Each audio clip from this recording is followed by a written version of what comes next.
코로나 때 자영업자분들 지원금 받으셨다고요? 사실 그중 90%는 빚이었습니다. 나라에서 준 건 고작 10%였죠. 영업이 안 되는데 대출만 늘어나니 빚더미에 앉을 수밖에 없습니다. 지금 자영업자 7,080%가 월 순수익이 100만 원도 안 된다고 하니 이 상황에서 어떻게 버티실 수 있겠습니까? 코로나 재난지원금 10%는 지원, 90%는 대출. 자영업자 7,080%월 순수익 100만 원 미만. 영업 부진 이자, 부담 구조적 비악순환. 폐업 신용 불량자 전락생활 자체 불가능. 대출 구조 조정 상환 유예 프로그램 적극 활용. 폐업 전 법적 회생 파산 제도 상담 필수. 카드 돌려막기 불법 대출 대신 지자체 상담 창구 이용. 지금은 자산관리 보수적으로 가셔야 합니다. 위기는 이미 시작됐습니다. 2008년 글로벌 금융위기 기억하시죠? 그때도 처음엔 괜찮다 했습니다. 하지만 결국 무리한 대출이 쌓이고 갚지 못하는 순간 금융 시스템 전체가 무너졌습니다. 지금 한국 상황도 그때와 비슷한 흐름을 보이고 있다는 점이 불안합니다. 서브프라임 신용 낮은 사람에게 무리한 대출. 집값 상승기에 대출을 또 받고 결국 버블 확대. 갚을 능력 없는 대출자, 증가 금융 폭발의 기폭제.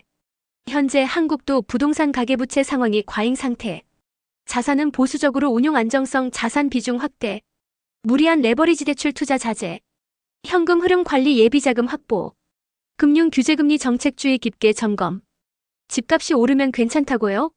사실 미국 경제가 무너졌던 방식이 바로 이겁니다. 몇 년 동안 10억짜리 집을 사면서 9억을 대출받아도 괜찮다고 믿었습니다. 왜냐하면 집값이 오르니까요. 10억이 12억이 되면 또다시 대출을 받고 이게 끝없이 반복되면서 모두가 나도 집으로 돈 벌 수 있다 착각에 빠졌습니다. 우리에게도 익숙한 그림이죠. 2001만 2007년 미국 적극적인 주택대출 정책. 10억 집 9억 대출 1억 자기자본 집값 오르면 대출 추가. 부채가 늘수록 경제는 거품법을 확대. 대출 계층 구분 프라임 우량, 알트 프라임 서브프라임 저신용. 당시 서브프라임 비중은 전체 주택담보대출의 약 13%. 나머지 7,080%는 정상 상환 가능했지만 작은 13%가 금융 시스템 전체를 흔들어 무너뜨림. 지금 한국의 대출 구조도 점검 필요 레버리지 투자 자제. 가계부채 비율 DSR 규제 흐름 지속 체크. 포트폴리오 일부는 현금성 자산 안정성 자산 확보. 집값이 끝없이 오른다고 믿으십니까? 하지만 대출로 버티는 구조가 무너지는 순간 미국의 서브프라임 사태가 우리에게도 찾아올 수 있습니다. 당시 미국 서브프라임 대출자들은 신용이 낮은데도 무리하게 빚을 냈습니다. 집값이 오르는 동안은 괜찮았지만 오르지 않고 멈추자 이자조차 감당하지 못해줄 줄이 파산했죠. 지금 한국도 강남 아파트 30억을 15억 대출로 사는 구조가 반복되고 있습니다. 앞으로 오를 거다라는 믿음 하나로 버티고 있는 모습 낯설지 않으시죠? 미국 서브프라임 저신용자 대출 비중 13% 집값 하락 시 금융위기 촉발. 한국 사례 30억 아파트 15억 자기자본 15억 대출. 전제 집값이 오르면 이자 감당 가능. 문제 가격이 떨어지면 이자 원리금 상환 불능 금융권 부실화 위험. 자영업자 대출 구조와도 연결 코로나 당시 재난지원금의 90%가 대출. 부동산 매입 시 이자 감당 가능 여부를 먼저 체크. 주거용 자산 비중을 늘리되 레버리지 최소화. 자영업자는 대출 구조 재점검 현금 흐름 관리 필수. 포트폴리오 일부는 현금 채권 안전자산 확보. 코로나 때 받은 재난지원금 정말 지원금이었을까요? 사실 대부분은 빚이었습니다. 지금 자영업자들의 위기는 이때부터 이미 예정된 결과였습니다. 해외 선진국들은 코로나 위기 당시 국가 재정으로 직접 지원금을 지급했습니다. 그런데 우리나라는 달랐죠. 이름은 재난지원금이지만 실제로는 10%만 현금 지원이고 나머지 90%는 대출이었습니다. 장사가 안 되는 상황에서 빚만 늘어난 셈입니다. 34년이 지난 지금 이 대출이 자영업자들의 발목을 붙잡고 있습니다. 해외 현금 직접 지원. 한국 10% 현금 90% 대출 구조. 코로나 기간 동안 온라인 배달 중심 소비 정착 오프라인 상권 직격탄. 거리 상권 스트리트 로드 매출 감소 이자 상환 불능. 현재 카드론 온라인 대출 연체율 급등 과거 금융위기 때 속도와 유사. 자영업자는 추가 대출 자제 기존 대출 구조 조정 검토. 카드론 고금리 대출보다 정책자금 저금리 전환 우선 활용. 고정비임대료 인건비 재점검 필수 비용 최소화. 현금 흐름 악화 시 조기 대응 폐업 사업 전환 고려. 늦출수록 리스크 확대. 폐업을 못하는 자영업자들, 그 이유가 단순히 장사가 안 돼서가 아닙니다. 지금 이들은 사실상 대출의 노예가 되어버린 상태입니다.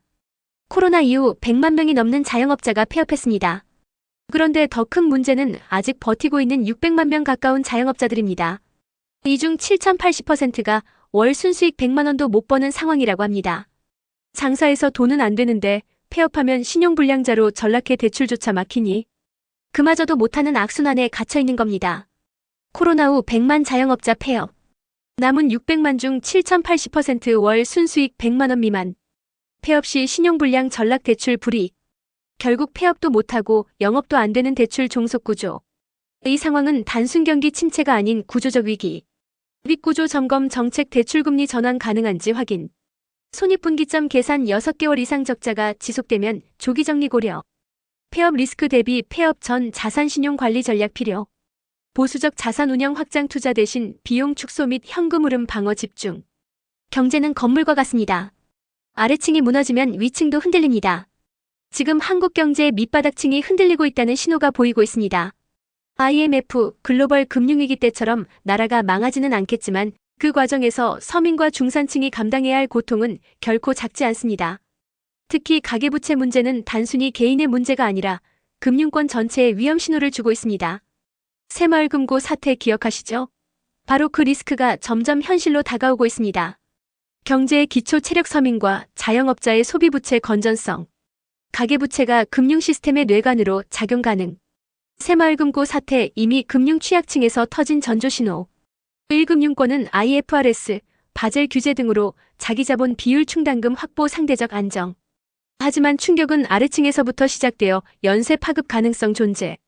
개인 차원 대출 원리금 상환 구조 점검, 무리한 레버리지 자제. 자영업 자중산층 단기 유동성 확보, 현금 흐름 관리 최우선. 투자자 금융기관의 건전성 지표자기자본 비율, 충당금 적립률 등 확인. 정부 정책적 대응 충격 최소화 장치 부실 채권 정리, 취약계층 지원, 연착륙 유도. 겉으론 멀쩡해 보이지만 속부터 썩어 들어가고 있는 금융권이 있습니다. 바로 23금융권입니다. 한국 경제의 뇌관은 여기서부터 터질 가능성이 큽니다. 자영업자분들 대출에 의존해 버텨오셨죠. 하지만 장사가 안 되는데 이자는 늘어나니 그 채권이 결국 부실로 이어지고 있습니다. 1금융권은 국제규제와 충당금 덕에 버틸 체력이 있지만 2금융권은 이야기가 다릅니다. 이미 새마을금고 사태로 한 차례 불안감을 경험하지 않으셨나요? 1금융권 국제회계기준 IFRS, 바젤 자기자본 규제 충격 흡수 가능. 23금융권 저축은행, 단위농협, 신협, 새마을금고 자영업 자취약차주 중심 포트폴리오. 리스크 경기 침체 자영업 부실 곧바로 연체율 급등. 버블의 본질 빚으로 쌓아올린 구조라 결국 청산 과정을 거칠 수밖에 없음. 시기 예측 확실히 말할 순 없지만 글로벌 위기와 맞물려 23년 안에 터질 가능성이 높다. 개인 투자자 부동산 무리한 레버리지 투자 금지. 자영업자 기존 대출 구조 재점검, 금리 리스크 최소화, 현금 흐름 중심 운영. 가계 차주 고금리 대출을 낮은 금리 상품으로 갈아타기, 분산 상환 계획 세우기. 보수적 전략 공격적 투자 대신 방어적 포트폴리오로 전환. 집값이 흔들릴 때 기회가 생기는 곳이 있습니다. 바로 경매시장입니다. 하지만 지금은 단순히 싸게 사는 시장이 아니라 돈이 있는 사람만 들어올 수 있는 시장으로 바뀌고 있습니다. 예전엔 경매라는 게 무섭고 어렵다고만 생각했죠. 법정, 채권자, 채무자 얘기까지 나오니까 일반인들은 엄두를 못 냈습니다. 그런데 요즘은 다릅니다. 매매 거래가 꽉 막히면서 오히려 경매가 내 집 마련의 숨은 통로가 되고 있습니다. 다만 자금 여력이 부족한 분들은 여전히 접근하기 힘든 상황이죠. 경매시장 참여층 현금 여력이 큰 자산가, 과거 갭 투자로 차익을 실현한 투자자 극소수 중심. 거래량 일반 매매가 막히면서 경매 참여자는 늘었지만 전체적으로는 여전히 제한적. 기회 요인 시세보다 낮은 낙찰가, 장기적으로는 내 집 마련의 돌파구 가능. 리스크 요인 권리 분석 실패, 대출 규제 강화, 임차인 보증금 문제. 경매 입찰 전 권리 분석 필수 등기부등본, 선순위 임차인 확인. 대출 가능 금액과 낙찰가의 자기자본 비중 점검. 수리리 모델링 비용 명도 비용 등 숨은 비용 계산. 단기 시세 차익이 아닌 장기 거주 투자 전략 세우기. 한때는 법정에 깍두기 아저씨들이 가득했다고요? 하지만 지금 경매 시장은 완전히 달라졌습니다. 이제는 일반인도 얼마든지 참여할 수 있는 대중화된 시장이 되었습니다. 예전에는 경매라고 하면 겁부터 났습니다. 무서운 사람들이 법정을 지배하고 권리 분석은 변호사 아니면 불가능할 것 같았죠. 하지만 지금은 정보도 많고 법도 바뀌면서 일반인들이 참여할 수 있는 환경이 조성되었습니다. 문제는 너무 많은 정보 속에서 무엇을 믿고 시작해야 할지 모른다는 것입니다.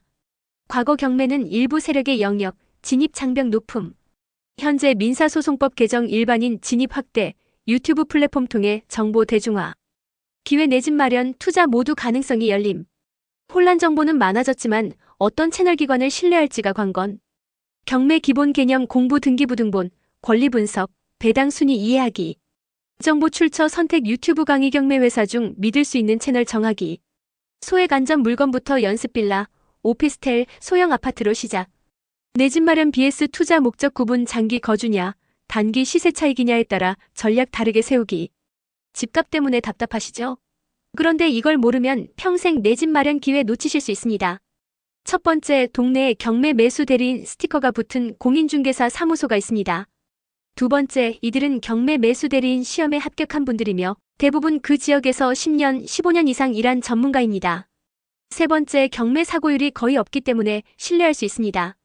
네 번째, 이들과 상의하면 내 집 마련뿐 아니라 상가 토지 등 다양한 경매 물건도 접근할 수 있습니다. 먼저 여러분이 살고 싶거나 투자하고 싶은 지역의 공인중개사 사무소를 확인하세요. 문 앞이나 간판에 경매 매수 대리인 표시가 있는지 살펴보세요. 최소 10년 이상 그 지역에서 활동한 중개인이라면 상담을 요청하세요. 상담 시에는 내 집 마련, 상가, 토지 중 본인이 원하는 분야를 구체적으로 말씀하세요. 상가 시장, 지금 다 무너졌다고 생각하시죠? 하지만 이 순간을 모르면 오히려 기회를 놓치실 수 있습니다. 요즘 상가 시장이 많이 떨어졌다는 말, 다들 체감하실 겁니다. 주변에서도 공실이 늘고 임대료도 내려가고 있죠. 그래서 대부분 사람들은 지금은 절대 투자할 때가 아니다라고 단정해버립니다. 하지만 항상 그렇듯 시장이 부정적일 때 진짜 기회가 숨어 있습니다. 첫 번째, 상가 시장이 하락세라고 해도 저평가 구간은 반드시 존재합니다.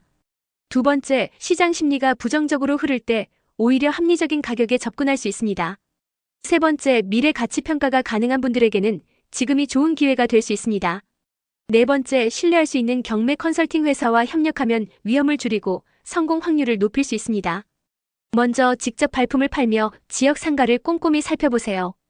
시장 심리가 위축된 시점에서 저평가된 물건을 찾아 눈여겨보세요. 15년 이상 운영된 경매 컨설팅 회사의 사업자 등록 이력을 확인하세요. 믿을 수 있는 전문가와 상담을 진행해 실질적인 매수 전략을 세우세요. 정부 대책이 곧 나온다는데 방향을 잘못 잡으면 시장은 더 큰 혼란에 빠질 수 있습니다.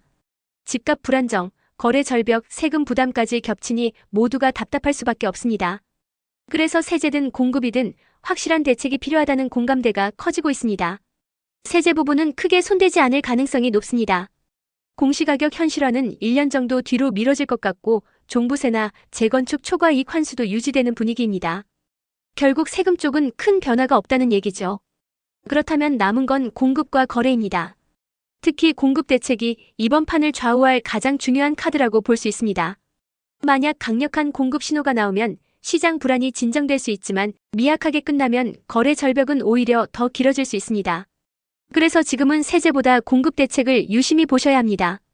정부가 어느 지역에 어떤 규모로 어떤 방식으로 공급을 늘리겠다고 발표하는지가 핵심이에요.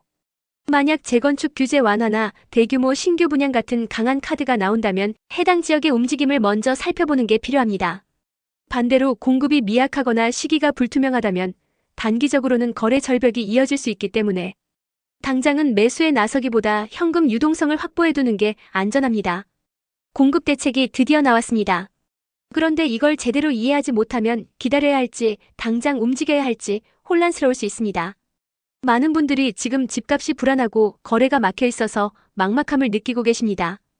그런데 정부가 내놓은 공급 대책, 특히 3기 신도시 일정은 무주택자라면 누구나 관심 가질 만한 내용입니다. 정부는 3기 신도시 공급 속도를 더 앞당기겠다고 했습니다. 원래 계획대로라면 빠른 입주가 2028년 말에서 2029년인데 이걸 12년 앞당겨 2026년에 분양을 시작하고 2년간 공사를 거쳐 2028년 말 입주가 가능하다는 겁니다. 여기서 가장 중요한 건 분양가입니다. 예를 들어 시세가 5억 원인데 분양가를 70% 수준인 3억 5천만 원에 책정한다면 이야기가 달라집니다. 무주택자라면 누구나 기다려보자는 판단을 하게 될 겁니다. 먼저 정부가 발표한 3기 신도시별 분양 시기와 위치를 꼼꼼히 확인하세요. 분양가가 시세 대비 어느 수준으로 책정되는지가 가장 큰 판단 기준입니다. 만약 분양가가 확실히 낮게 나오면 서두르지 말고 기다리는 것이 유리합니다. 반대로 분양가가 시세와 큰 차이가 없다면 다른 대안을 서둘러 살펴야 합니다. 분양가가 저렴해지면 시장 전체가 흔들립니다. 지금이 바로 그 변곡점이 될 수 있습니다. 많은 분들이 집값이 너무 높아서 엄두를 못 내고 있습니다. 그런데 공공택지를 활용한 분양이 본격화되면 상황은 완전히 달라집니다. 실제로 과거에도 분양가가 시세보다 낮게 책정되면서 시장이 안정된 경험이 있습니다.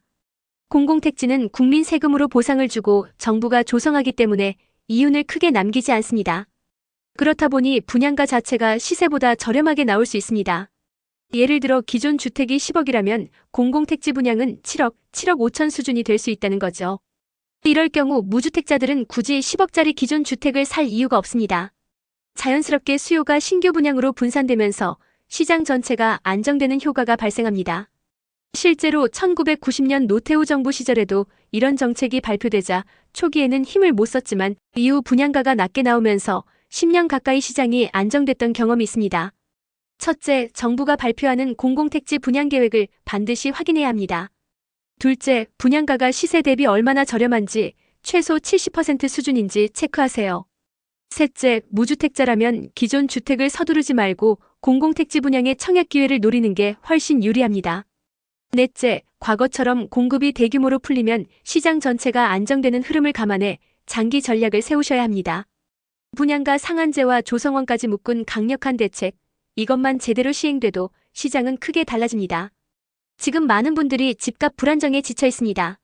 언제 집을 사야 할지, 기다려야 할지 갈피를 못 잡는 상황이죠.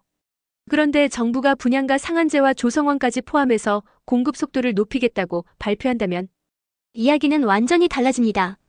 분양가 상한제가 적용되고 조성원까지 관리된다면 분양가는 시세보다 확실히 낮아집니다. 여기에 공급 속도를 빠르게 하겠다는 의지가 더해지면 시장은 최소 5년에서 6년 정도 안정세를 유지할 가능성이 큽니다. 이런 환경에서는 조급하게 움직일 필요가 없습니다. 천천히 시장을 지켜보며 기회를 선택하는 것이 오히려 안전합니다. 먼저 정부가 실제로 분양가 상한제와 조성원 방식을 어디에 적용하는지 확인하세요. 둘째, 공급 일정이 발표되면 청약 가능 지역을 미리 점검해 두는 것이 중요합니다. 셋째, 당장 매수에 나서기보다 시장 안정 흐름을 확인하면서 현금 유동성을 확보해 두는 게 유리합니다. 넷째, 안정기가 오면 급하게 집을 사기보다 본인 상황에 맞는 주거 계획을 세우는 것이 현명합니다. 분양가가 시세의 90%라면 과연 기다릴 가치가 있을까요? 이 선택이 앞으로 5년 시장의 흐름을 바꿀 수 있습니다. 많은 분들이 정부 대책이 나왔다는 말만 듣고 안심합니다. 하지만 막상 들여다보면 분양가가 시세의 8,090% 수준이라면 이야기가 달라집니다. 이 정도면 기다려서 얻을 수 있는 이익이 크지 않기 때문에 실수요자 입장에서는 고민이 커질 수밖에 없습니다. 만약 강력한 대책이 나온다면 무주택자들은 굳이 조급하게 움직이지 않고 기다릴 수 있습니다. 정부가 국민 편에서 공급을 밀어붙인다면 천천히 기회를 잡아도 된다는 거죠. 하지만 그렇지 못하다면 상황은 달라집니다. 분양가가 높게 책정되거나 물량과 시기가 기대에 못 미치면 투자성이 떨어져 레버리지를 크게 쓴 사람들은 버티지 못하고 매물을 내놓게 됩니다. 그 결과 경매 물건이 늘어나고 주택가격은 하방 압력을 받게 됩니다. 또 한 가지 시나리오는 분양 물량이 적고 시기도 늦어지면서 가격도 높게 나오면 단기적으로 시장에 불이 붙을 수도 있습니다. 그만큼 예측이 쉽지 않고 대응 전략이 필요하다는 겁니다. 첫째, 분양가가 시세 대비 몇 %로 책정되는지를 반드시 확인하세요. 둘째, 분양 물량과 시기를 같이 보셔야 합니다. 공급이 충분하면 천천히 가도 되지만 부족하면 단기 가격 상승을 대비해야 합니다. 셋째, 경매 시장 흐름도 놓치지 마세요. 투자자들이 내놓는 물건이 늘어나면 가격 하락의 신호일 수 있습니다. 넷째, 본인의 상황에 따라 기다릴 것인지 움직일 것인지를 지금부터 시뮬레이션해 두는 것이 안전합니다. 집값이 오를 거라고 방치하는 걸까요? 하지만 시장은 다르게 움직이고 있습니다. 문제는 지금이 아니라 23년 뒤입니다. 내년엔 입주 물량이 부족해서 집값이 펌핑될 수 있다는 불안감이 큽니다. 국민들은 정부를 비판하지만 정작 시장은 따로 움직이죠. 이럴 때 가장 위험한 건 단기 신호에만 매달려 무리하게 집을 사는 겁니다. 중요한 건 내년이 아니라 그 이후입니다. 일부 극소수 지역은 상승세가 이어질 수 있지만 대부분 지역은 무리하면 큰일 납니다. 왜냐하면 인구 구조가 빠르게 변하고 있기 때문입니다. 제가 결혼할 때는 매년 50만 쌍이 결혼했지만 지금은 20만 쌍밖에 안 됩니다. 30년 만에 결혼 수요가 절반 이하로 줄어든 겁니다. 문제는 이 추세가 더 빨라진다는 겁니다. 과거엔 30년 걸려 줄어들던 결혼 수요가 앞으로는 78년 만에 또 반토막이 날 수 있습니다. 즉 2033년쯤에는 집이 당장 필요한 신규 수요가 10만 가구 수준으로 줄어든다는 계산이 나옵니다. 첫째, 단기 집값 반등 신호에 휘둘리지 말고 인구 구조를 함께 보셔야 합니다. 둘째, 무주택자라면 당장 오를 지역이 아니라 수요가 유지될 지역을 중심으로 판단해야 합니다. 셋째, 무리한 대출이나 레버리지를 쓰기보다 현금 유동성을 확보하면서 안정적인 주거 전략을 세우는 것이 안전합니다. 지금 집값, 정말 앞으로도 오를까요? 잘못 사면 5년 뒤 낭패를 볼 수 있습니다. 많은 분들이 여전히 5년 뒤면 집값이 다시 오른다는 기대를 갖고 있습니다. 하지만 잘못된 판단으로 지금 무리해서 집을 사면 그 결과는 치명적일 수 있습니다. 저 역시 지금이 꼭지점이라고 느낍니다. 서울과 수도권 집값은 이미 피크를 찍었다고 볼 수 있습니다. 정부가 돈을 지금보다 두세 배 풀지 않는 한 더 오르기는 어렵습니다. 실제로 2021년 영끌 광풍이 불었을 때도 저는 꼭지라고 말씀드렸고 이후 3040% 조정이 왔습니다. 그때 경험이 증명해주듯 지금도 상황은 크게 다르지 않습니다. 현재 서울 집값이 버티는 이유는 시장의 힘이 아니라 정부의 개입 때문입니다.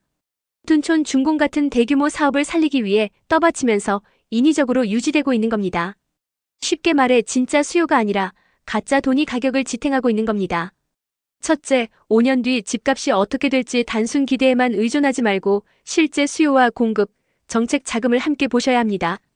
둘째, 무리한 대출이나 영끌은 피해야 합니다. 이미 꼭지점에 왔다는 시그널이 명확하기 때문입니다. 셋째, 정부가 시장을 떠받치고 있는 사례들을 꼼꼼히 체크해보세요. 이런 신호는 거품의 끝을 의미하는 경우가 많습니다. 넷째, 지금은 매수 타이밍을 재는 것보다 현금 유동성을 확보하고 조정 이후 기회를 잡는 것이 현명합니다. 집값 다시 2배 오를 거라 믿으십니까? 저는 단언컨대 그런 시대는 끝났다고 말씀드립니다. 정책의 힘으로 방치됐던 지방은 이미 30% 이상 조정이 왔습니다. 수도권도 대부분 3040%가 조정됐죠. 서울과 과천, 분당, 그리고 일기 신도시만이 특수호재 덕에 예외였을 뿐입니다. 결국 많은 분들이 앞으로는 어떻게 흘러갈까 불안해하고 계십니다. 결론적으로 강력한 정부 대책이 나오면 시장은 저성장과 인구 감소 흐름을 맞추면서 천천히 하향 안정화로 갈 가능성이 큽니다. 그러면 무주택자든 다주택자든 예측 가능한 시장에서 대비할 수 있죠. 반대로 부실한 대책이 나온다면 단기적으로 반짝 상승, 이른바 펌핑 현상이 나타날 수 있습니다. 하지만 과거처럼 불꽃 같은 폭등은 불가능합니다. 잠시 오르더라도 34년 안에 다시 조정 국면에 들어갈 수밖에 없습니다. 이때 현명한 투자자들은 매도하고 빠져나가지만 시장을 잘 모르는 분들은 호갱이 될 수 있습니다. 특히 경제 공부할 시간이 없는 서민들은 의도치 않게 투자 세력에게 이용당하는 피해자가 될 수 있습니다. 첫째, 정부 대책이 강력하게 나오면 오히려 조급해하지 말고 천천히 시장 안정 흐름을 확인하세요. 둘째, 부실한 대책이 나와 단기 반등이 있더라도 무리해서 쫓아가지 마십시오. 셋째, 10년 안에 새로운 시장 국면이 반드시 옵니다. 지금은 현금 유동성과 생활 기반을 튼튼히 하면서 버티는 것이 최선입니다. 넷째, 과거처럼 집값이 2배가 되는 일은 없다는 전제를 두고 장기적인 주거 계획을 세우셔야 합니다. 앞으로 10년 안에 새로운 시장이 반드시 옵니다. 하지만 그 세상은 과거처럼 풍요로운 상승장이 아닙니다. 일본처럼 인구 감소와 저성장 속에서 집값이 길게 정체되는 시대가 다가오고 있습니다. 지금 부실한 대책에 휘둘려 무리하면 결국 호갱이 될 수밖에 없습니다. 지금 영상을 보신 분들은 정부 대책 발표에 일희일비하지 말고 장기 흐름을 먼저 보시기 바랍니다. 여러분은 앞으로의 부동산 시장이 하향 안정화라고 보십니까? 아니면 또 한 번 상승할 거라 보십니까? 댓글로 의견을 남겨주세요.